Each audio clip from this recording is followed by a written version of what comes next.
Shana Tova. Shana Tova. It's so exciting to be in the room with a number of you, but I was just thinking about how one of the main differences between this being in person together and on Zoom is that when I usually see you on Zoom during services, most of you have a glass of wine in your hands. Yeah. So I just wanted to start out by saying I'm sorry I can't pass out wine. And if you're watching from home, I hope that you're enjoying yourself. About 4 years ago, while studying to be a rabbi in New York City, I found myself strapped for cash. It wasn't a dire situation, just part of the reality of being a student in New York for so long.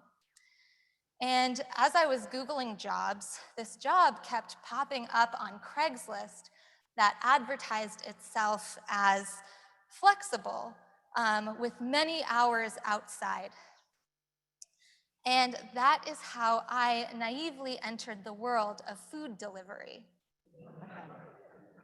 I signed up to be a Postmates bike delivery person, and it might not surprise you to find out that I lasted exactly 2 days. Working as a delivery person operates like a game. If someone close by wanted to order food or an item, my phone would start dinging incessantly, and the route would pop up, and I had about 8 seconds to decide whether or not I was going to accept the task. And for someone like myself with absolutely no sense of direction, it's just not good for many reasons. I'll never forget that the very first job I was assigned was to go retrieve a pair of $400 Bose headphones from the Apple store and to deliver them to a hip co-working space about 20 minutes away. I wasn't a particularly strong biker, and when I got to the store, there was a pretty significant delay, and so the task took almost a whole hour. But I was paid by the distance and not by the amount of time it took, and I also wasn't tipped. So I made about $5 in total. The more orders I delivered, the more I learned that the only way to make money was to learn how to pick up and carry and deliver as fast as humanly possible. At each Taco Bell and Poke store, there were half a dozen or more delivery people, mostly immigrant men, who were experts in delivering with speed. I'm sure you've seen them around Chicago. They hop on bikes and they tear through traffic. And this past week, as Hurricane Ida hit, I'm sure some of you have seen the pictures and videos where New Yorkers kept ordering food during the storm, and so you can see delivery drivers and workers wading through waist-high water in order to try and complete their tasks. The job is as exhausting and demanding and dangerous as it looks, and it is not even close to lucrative. I think about these men dashing through the streets, balancing half a dozen burning hot styrofoam encased pad thais when I think about our relationship to time. I want to be very clear, I am not anti-takeout. I love eating noodles on the couch as much as the next person. It's more that I feel and see so much frenzy and hurrying in our day-to-day lives. I see the hundreds of emails we answer every single week, the immensely pressured and overly programmed kids and teenagers, the employees sleeping in their cars between second and third jobs, the packages that arrive miraculously from California in one day. I long for us to slow down, but I also know that all of us deserve more slowness in our lives. And our desire for slowness cannot come at the expense of somebody who cannot afford to slow down. It turns out that every generation feels in one way or another that technology makes life unbearably fast. Thousands of years ago, our ancestors' radical idea was Shabbat. The Torah opens by describing a God whose power lies in the ability to know when to stop working. People have been fighting for the right to slow down for centuries. And at the same time, each of us has a different relationship to time. I personally crave the spaciousness of slow moments. I love long Shabbat dinners, lazy afternoons, getting lost in conversations, the simple exhale that leads to a deep sense of relaxation. Sometimes I take a little too long to answer my emails. But of course, speed has its place too. Some of us are deeply energized by the fast pace of production, the satisfaction of completing tasks, and the joy of a full social schedule. And yet, living through this pandemic, particularly the fact that so many of us have worked nonstop through one of the most disorienting events of our lives, highlights a particularly desperate need to re-examine our relationship to speed, not only for ourselves, but for every single person on this planet. I want us to take a moment to think back to the first few weeks of the pandemic. In addition to the confusion and fear and panic, I think for many people there was also a small sense of relief. Suddenly, many of us had a little more time. Whether it was because commutes were eradicated or business trips were canceled, or we weren't allowed to go to that party that we never really wanted to go to anyways. A lot of people had a little more expansiveness in their schedules. Many of us suddenly started taking part in slow activities, activities that take time and attention in order to turn out well. We began baking sourdough, I know I did that poorly, knitting blankets, watching birds, reading whole books. Of course, others, from healthcare providers, parents of young children, delivery drivers, mental health care professionals, and more, experienced an inverse effect. While the newly time-rich made focaccia, essential workers and parents were slammed with the physical and emotional needs of millions of people going through a major traumatic event. But all of these experiences, whether we were those with more time than ever or less time than ever, made so very clear the human need for access to slow time. This only became more clear as the pandemic continued, and quickly, knitting and sourdough were replaced with back-to-back Zoom meetings, email at all hours, and New York Times article after article about burnout. Seeing so many of us continuing to work diligently while unfathomable loss was being reported and experienced daily, while the violence of racism presented itself again and again, while America erupted over an election and a terrorizing insurrection, while our routines and rituals were and continue to be upended repeatedly, I begin to wonder, at what point do we actually start living differently? How do we unstick ourselves from the massive internal and external pressure that we have learned as a mode of survival? What is it going to take for us to seriously examine our priorities and live our lives according to what we actually want and need? If living through all of these experiences doesn't slow us down, what will? This is not surprising for a rabbi to say, but the Jewish calendar is actually brilliant in teaching us how to slow down. The building of ritual into every week and month of the year is meant to help us frame specific moments in time. Whether through lighting Shabbat candles, cooking a Rosh HaShanah meal, or preparing for a bar, bat, or b'nai mitzvah, we have the opportunity to pause and appreciate the passage of time.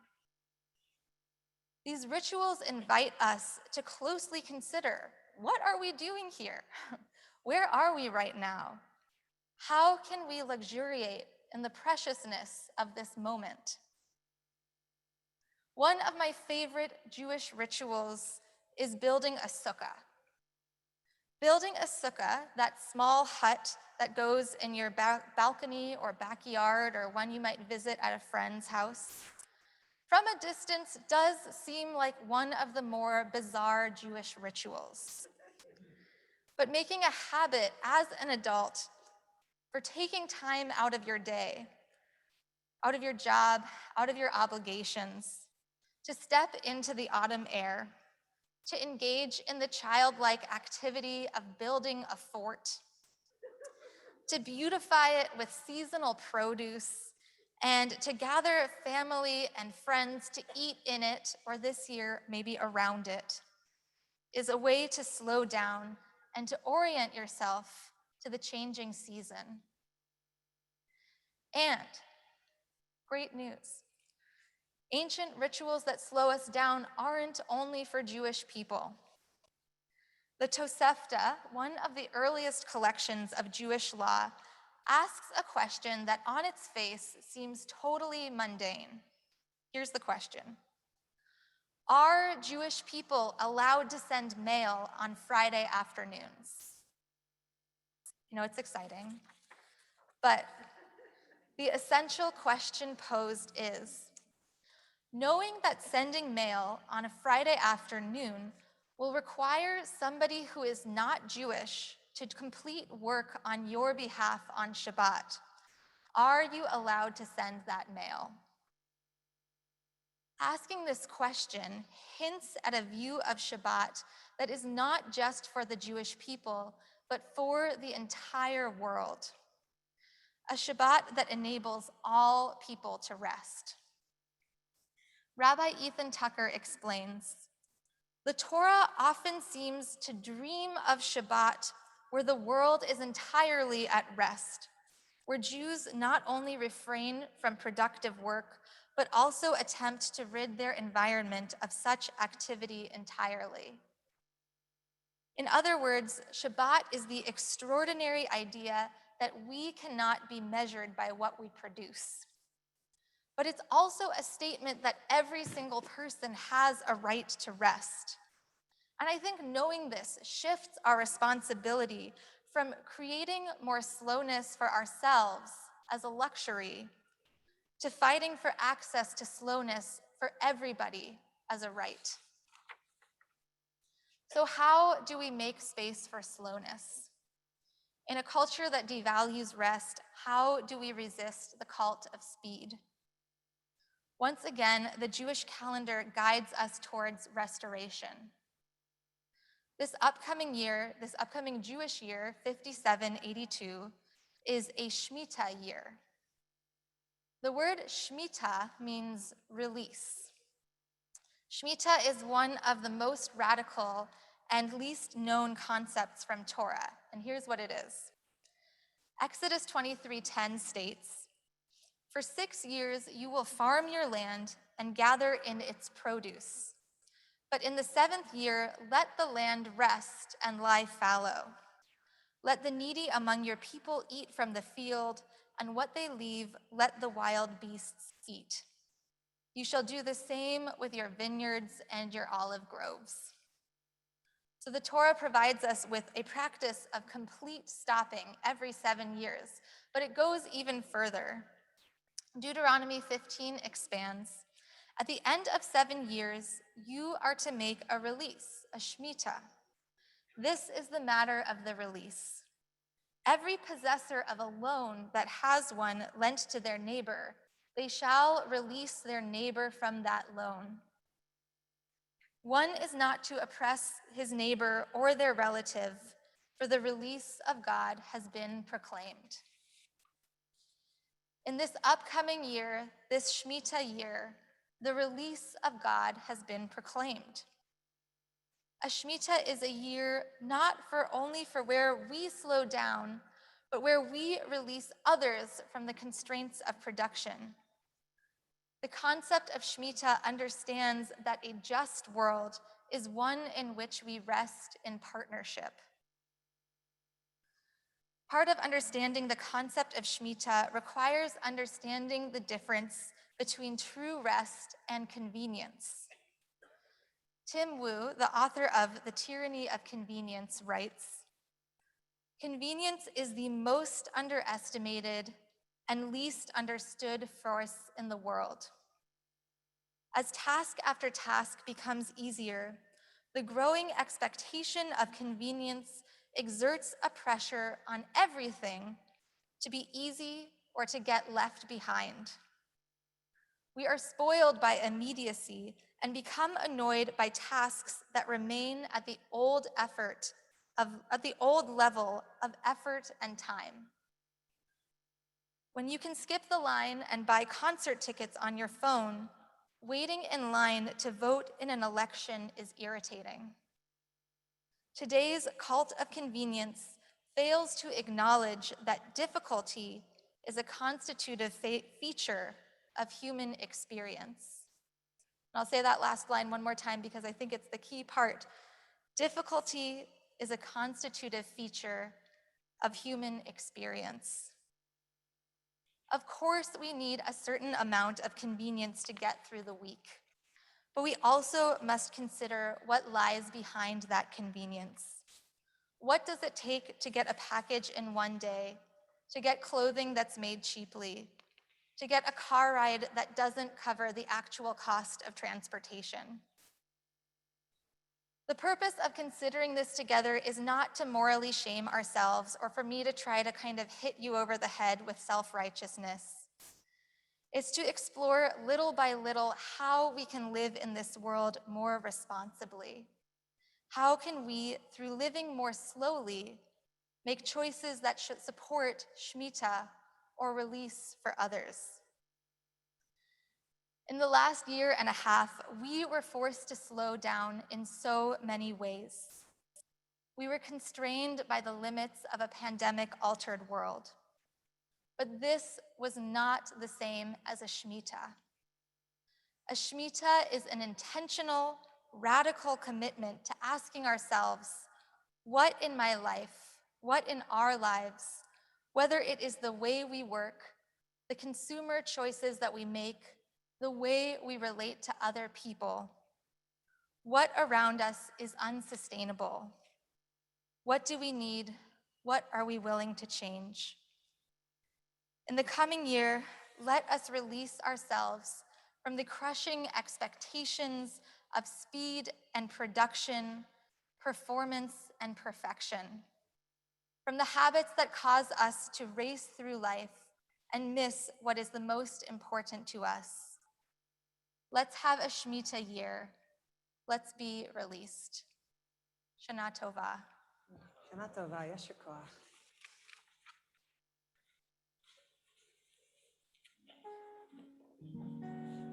Thank you, Rabbi. Thank you.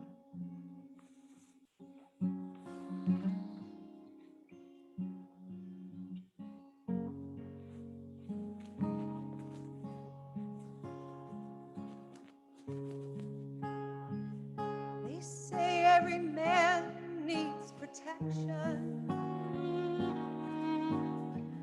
They say that every man must fall. Yet I swear I see my reflection somewhere high above the wall. I see my light come shining from the west down to the east. Any day now, I shall be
I have some